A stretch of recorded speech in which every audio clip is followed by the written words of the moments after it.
Welcome to the ActsSocial Podcast. We want to give a quick thank you to these Christian companies, Abundant TV, Hobby Lobby, Grand Canyon University, and Take 12 Recovery Radio. Let's get started with today's show.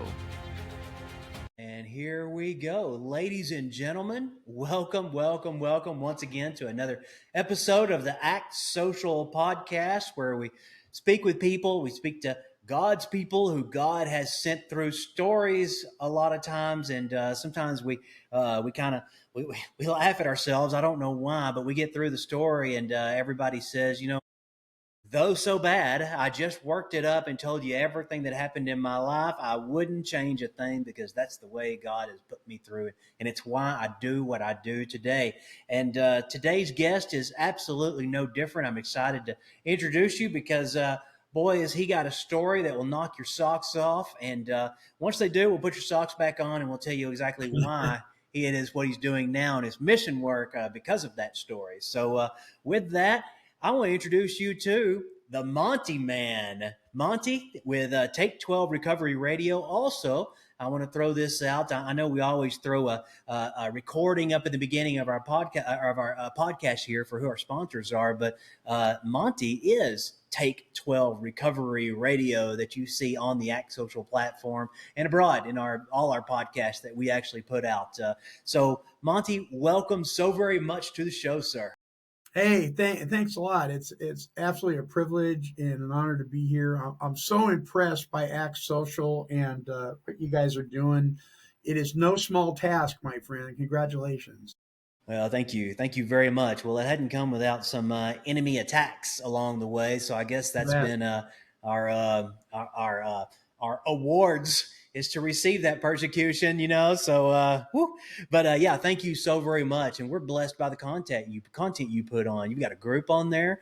You've got a Christian creator page. I mean, you've got a lot going on, and those posts, some of them get me to chuckling. You've got some funny stuff on there, but more than that, you've got some deeply serious stuff that are blessing the users abundantly on that. So thank you for what you put into the platform. Absolutely. On that.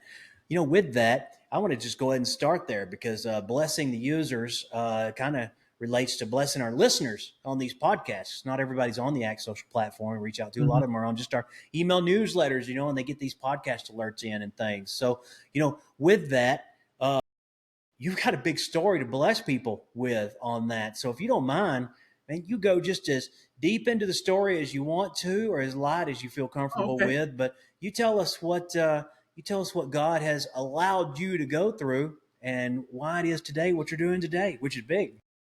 Well,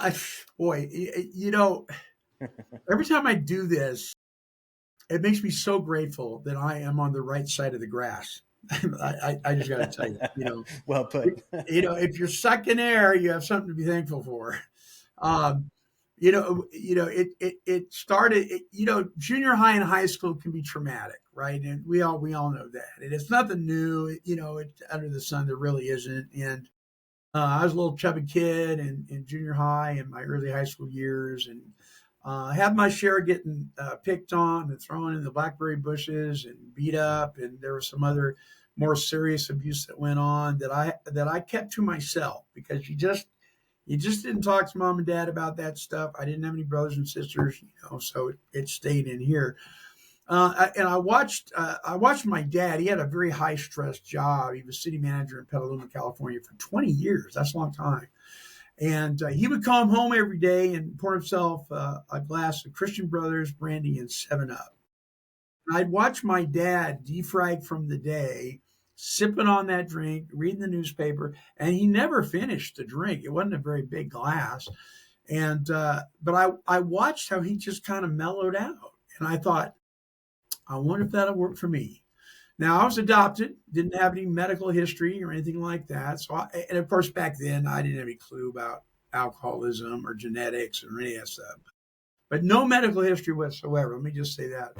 So one day, before a school dance, I decided that I was going to get into Dad's liquor cabinet and pour myself a nice big glass. I mean, it was really big. Overachiever glass there, yeah. Oh, man. A Christian Brothers brandy.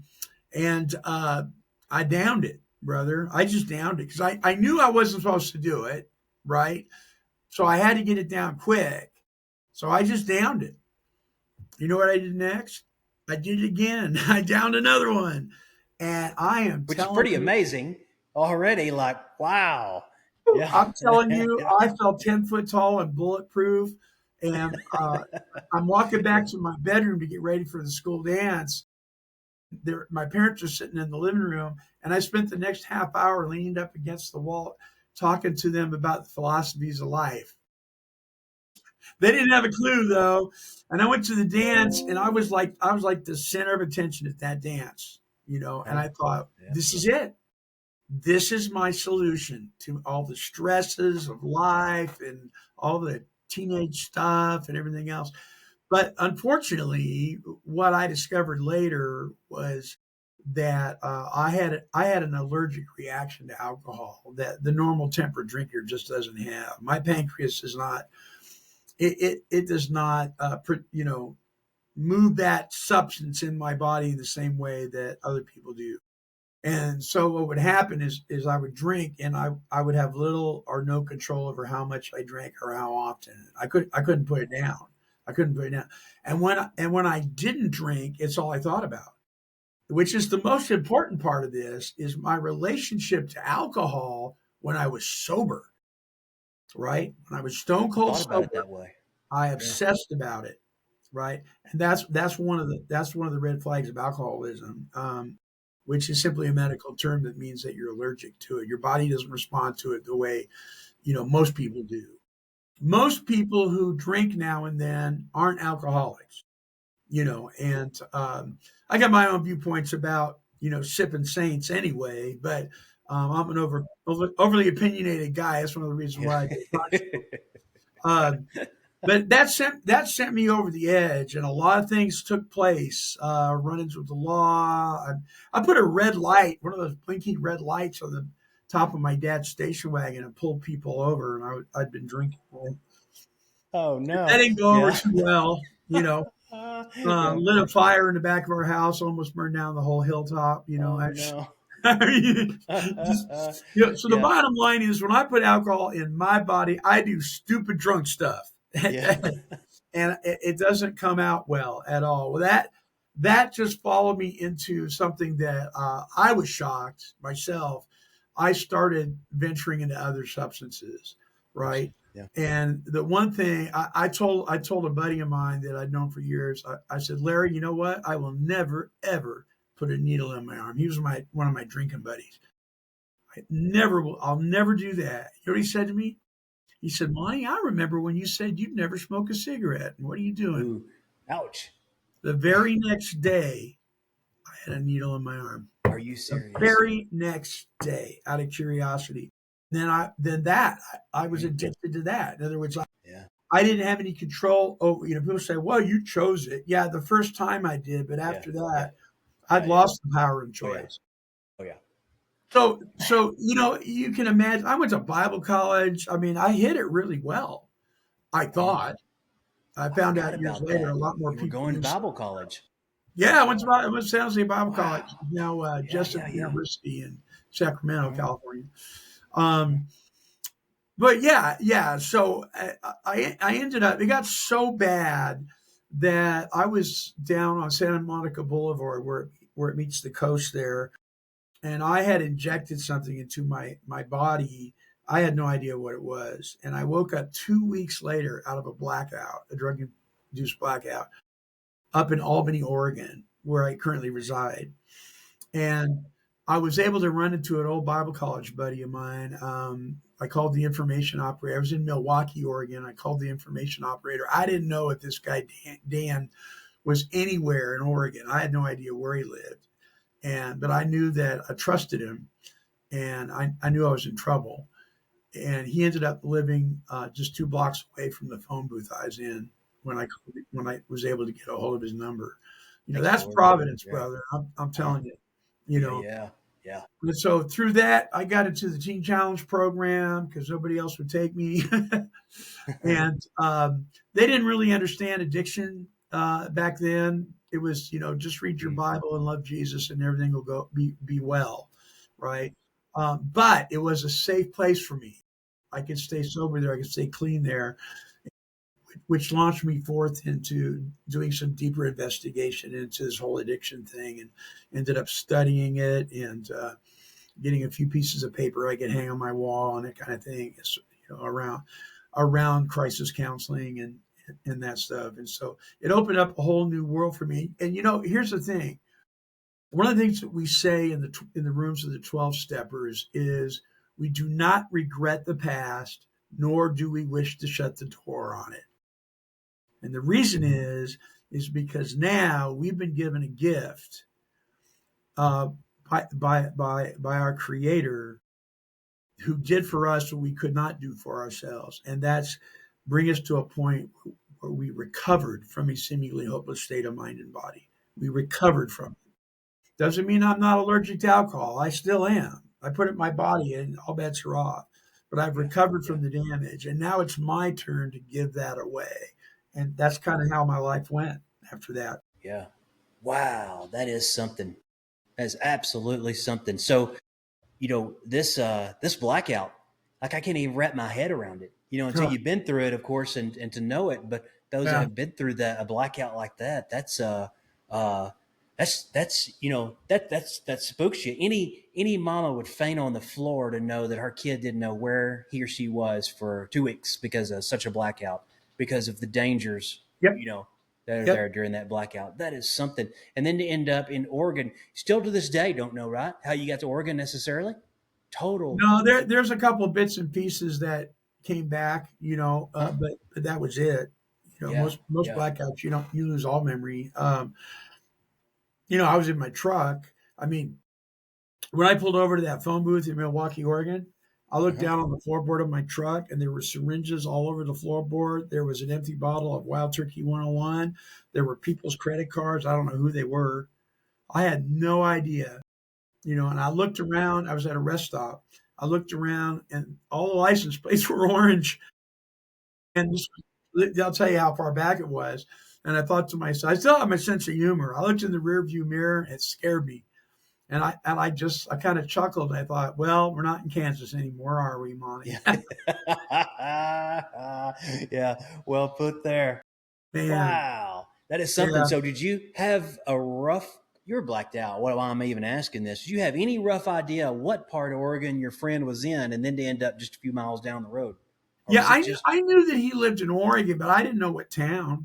And it had been years. It had been years since I'd seen him. I sang at his wedding years before that. Yeah. When he saw me, I pulled up to his house and he looked at me. He said, "Give me your keys and give me your driver's license." Oh yeah. And this guy, Dan Clark, they let me move in with their kids. They didn't trust me. They trusted the Lord, though. And it ended up being a blessing because Sharon had been praying that God would send somebody that could help her with these kids. They had all these kids, and she was needing help with them. And here I come. And that's what I ended up doing for several weeks before I went into the treatment program. Yeah. I helped her with the kids. It cooked, and because I was a pretty decent cook. Mm-hmm. She tells me today, she goes, that you were an answer to prayer. Now, will that blow your mind? Yeah, exactly. No kidding. Yeah, no kidding. Yeah. Only God. Yeah, only God. I'm telling you, man. Man, that is something. So, so all these things happen. You got through your recovery stuff, and at what point, how much time went by from the time you did that to the time it clicked, saying, this also needs to be my ministry. I need to turn around and start passing my story along to helping everyody else in this boat. Yeah. So I wasn't without some relapses in there. And the reason I hadn't recovered yet, I was in recovery. Uh-huh. You know what I mean? It's like if you get sick, because you explained it really good a minute ago, and I've never thought about that. Thought about it. Yeah, and so I was in that process yet. I hadn't had a spiritual awakening as a result of that work that I needed to do yet. I knew who the Lord was. I didn't doubt my salvation at all. My position in Christ was secure, but my condition was a mess, right? And so I needed help in that area. And but what happened? I'll tell you what happened. I can't pinpoint the actual day it happened. See, I was very emotionally dependent growing up. I was so dependent on what I thought you thought about me for me to be okay in my own skin, that I was so dependent that it just threw me into these inappropriate behaviors, right, to try to medicate. And I was going against a lot of well-meaning Christians' suggestions. I went into an AA meeting, and I saw God all over the wall and the plaques and the steps and everything. Some people saw God and they went, "Oh, I don't want anything to do with that." I saw God and I was like, "Thank God I'm here," because all these different things I was trying to get clean and sober weren't working. And I went in there and I did all this work, and I couldn't put the plug in the jug. I couldn't stay sober. What was happening, bro, is that I had become meeting dependent, not God dependent. I had become church dependent, pastor dependent, girlfriend dependent, right?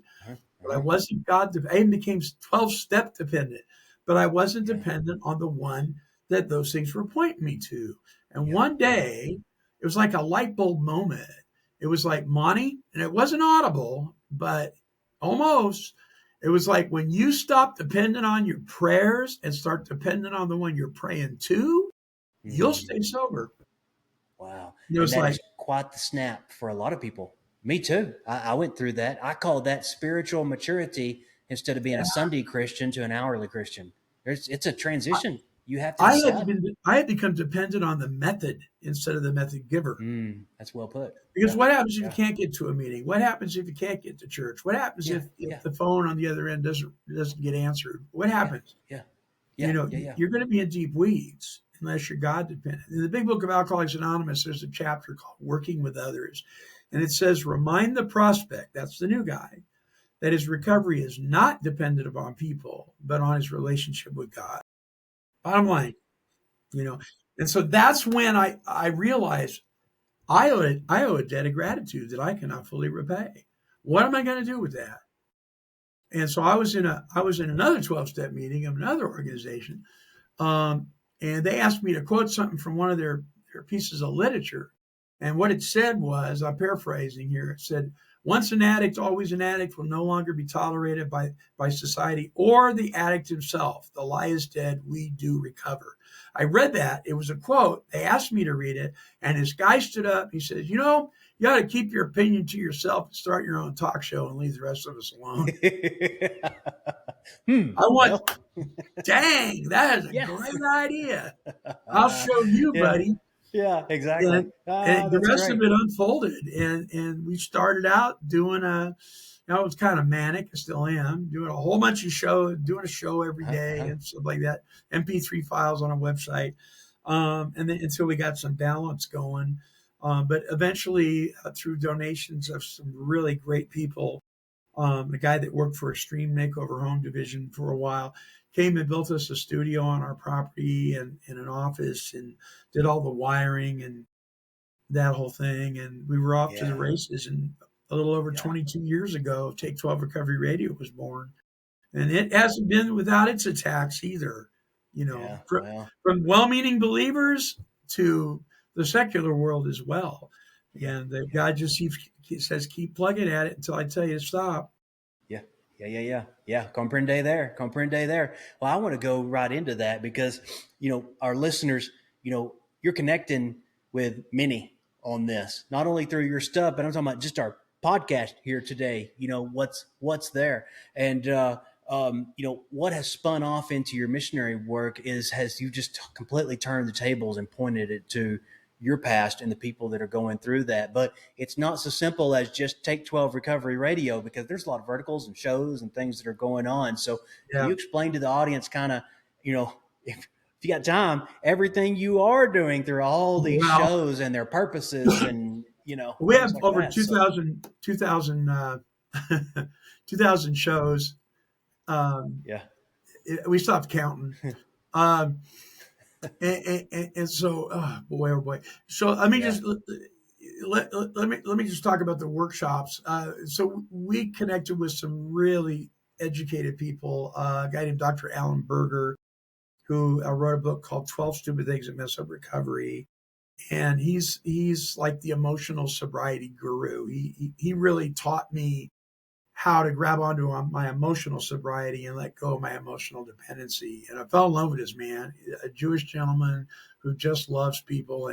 So we did a workshop called Step by Step Toward Emotional Sobriety. And there's like over 20 shows, and they're on our website.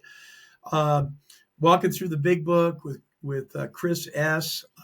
Is like 34 one-hour workshops on the Big Book of Alcoholics Anonymous, the way it was originally presented.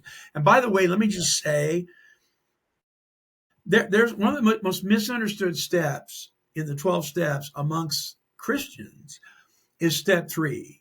We made a decision to turn our will and our lives over to the care of God as we understood him. And that's in italics. And what some people think that means is that you can create God out of your own understanding. That's not what that means. When it says we made a decision, it's the founders of AA. It's not us. To turn our will and our lives over to the care of God as we understood him. So how did they understand him? They understood him as the God of the Bible. Now, you don't have to agree with that. You don't have to like it.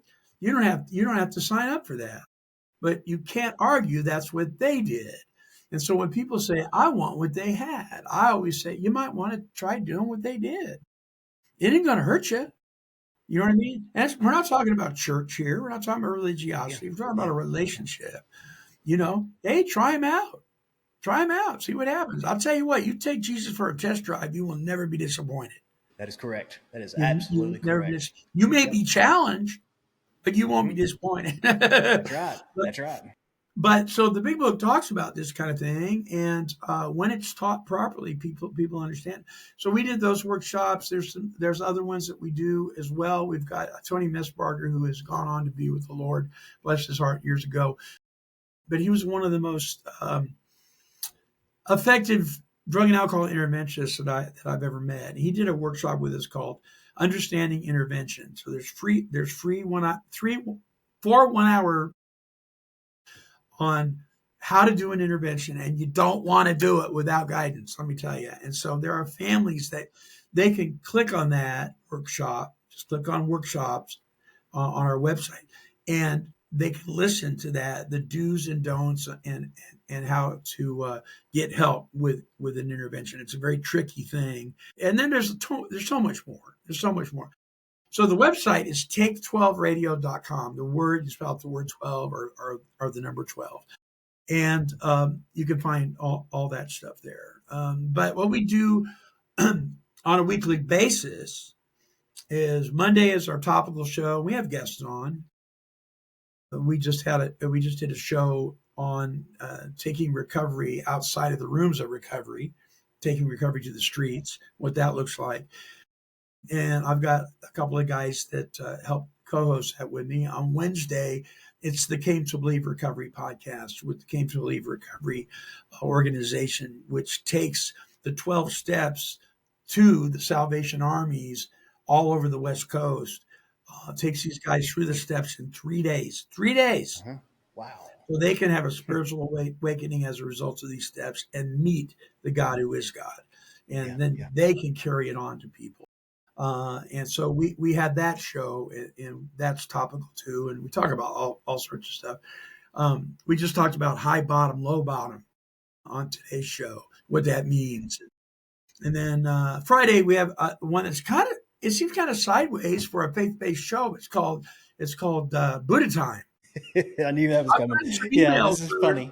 Yeah. I've got some emails.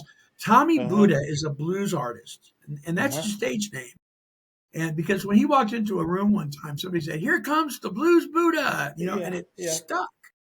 But he does so much more than play blues music, but he took on this title, Tommy Buddha. And he's just a very positive, upbeat guy. He isn't on the same page with me as far as higher power goes. We have a different opinion there, but we are really good friends. It's a positive show. You'll never walk away from it down in the dumps. you're going to feel like, yeah, I've got some purpose going on and I can move forward. And so it reaches a segment of the recovery community. But everybody knows I don't apologize for who my God is, and I don't make any bones about it. Yeah, you're planting But seeds. we have You're musicians on there and Yeah. people that are doing stuff in the community that a lot of people don't know about, working with inner city kids and some of these city choirs that you see like on America's Got Talent and stuff like that. Yeah. Helping people, people that they're just not funded by anybody, and they're nonprofits that don't have any money. A lot of nonprofits have money.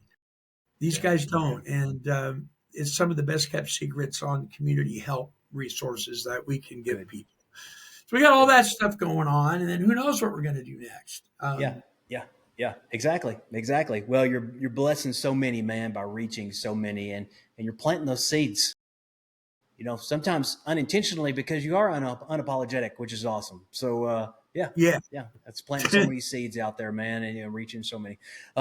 So tell me, Take 12 Recovery Radio is pretty easy to find. Just Google it. Just Monty with Take 12 Recovery Radio. You're going to find it immediately. Its SEO is up. Definitely really good with that. If someone needs to get plugged in, they've got stuff there on the website. They've got your post in many places all through your website, through ActsSocial and social. But if someone wants to reach out, what is their steps with you at Take 12 Recovery Radio? Where would you say someone admits on here, say, you know what, this is pretty awesome. I think I'd like to move forward and get a little bit more information. Where would they go? Sure. Two places. One is our contact link. Obviously, it's at the very bottom. It's right underneath the ActsSocial logo. Click on that. You'll find my phone number. You'll find our address. We have no problem giving that out, and our email. And you're not going to get, a secretary in a high rise somewhere. You're going to get me, and I'm going to get back to you. If you're trying to sell me Girl Scout cookies, I'm probably not going to get back to you.